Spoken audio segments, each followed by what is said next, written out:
ఈరోజు మూడా నిధులతోటి అప్పనపల్లి దగ్గర బస్ స్టాప్ ప్రారంభోత్సవం చేసుకోవడం జరిగింది. ఇంకో బస్ స్టాప్ కోసం శంకుస్థాపన చేసుకోవడం జరిగింది. మొత్తం పట్టణంలో 25 చోట్ల ప్రయాణికుల కోసం బస్ స్టాప్ నిర్మాణం చేస్తూ ఉన్నాం.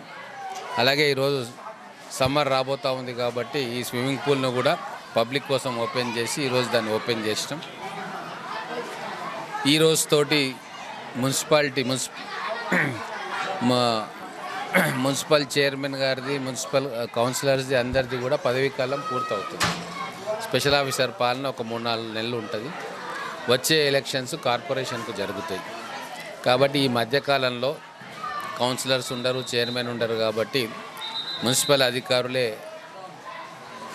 శ్రద్ధతోటి విధులను నిర్వర్తించాలి. పబ్లిక్ ఏమైనా ఇబ్బంది అయితే ఇమ్మీడియట్గా అటెండ్ చేయాలి.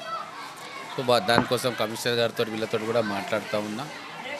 రాబోయే రోజుల్లో ప్రభుత్వం నుంచి ఇంకా పెద్ద ఎత్తున నిధులు తెచ్చి మహబూబ్ నగర్ పట్టణాన్ని ఇంకా బ్రహ్మాండంగా అభివృద్ధి చేసుకుంటాం.